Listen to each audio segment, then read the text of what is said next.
Hello, my name's Anthony Richardson. I've written a book called Top 100 Footballers in the Premier League, Superstitions. And it's honestly like that's it. And it's Football Daily were given access to some of the superstitions revealed in Anthony's explosive new book. Kyle Walker sleeps at his mum's house before games. Martin Skirtle is always the last player to enter any tackle. Patrick Bamford has to watch Batteries Not Included the night before a football match.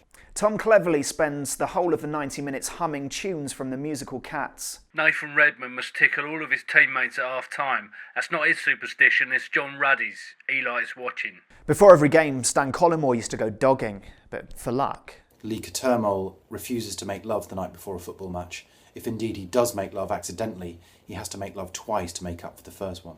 Do you remember Karol Popolski's hair? Apparently it was a wig that he wore for luck.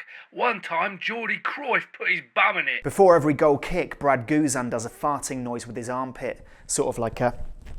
I can't do it, but Brad can. Nigel Winterburn used to have to kiss David Seaman's moustache before every single corner, and that was Seaman's superstition.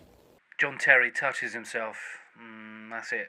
Ashley Young has a lucky pair of lead shin pads, hence why he falls over all the time. Danny Drinkwater. This is a good one.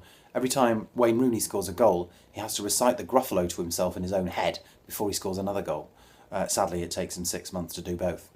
Every time he scored a hat-trick, Michael Owen used to go home and get a golf club and throw it at a horse. Steve Bruce used to sneeze his nose clean off on the morning of a cup final. Little Jermaine Defoe will not shoot in practice before games. Chris Smalling sleeps next to a picture of Phil Jones to ward off witches. John Ward will only urinate on the morning of a game. Before every away game, Lee Sharp used to watch a video of himself watching a video of himself watching Noel's house party. On away games, old Alan Pardew will sniff the seat he's due to sit on before he sits in it.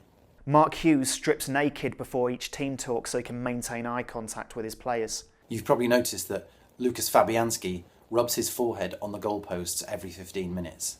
Patrick Vieira used to urinate on his shirt before games. Ross Barkley can only enter the dressing room by sliding in on his back. John Joe Shelvey's refused to shave until Swansea win the FA Cup. Steve McLaren now hisses every time he sees an umbrella. Branislav Ivanovic travels to games with a miniature Branislav Ivanovic that his mum knitted. He keeps in his top pocket. Roberto Martinez repeats his half-time team talk in Elvish really quickly to an empty dressing room once the players have returned to the pitch. Agbonlahor and Grealish must hold hands on the team bus. DJ Campbell never used to be able to make right turns on match days. If he did need to make a right turn, he'd do 3 left turns to compensate. The entire playing staff call Andy Carroll Dennis throughout every West Ham game, home or away.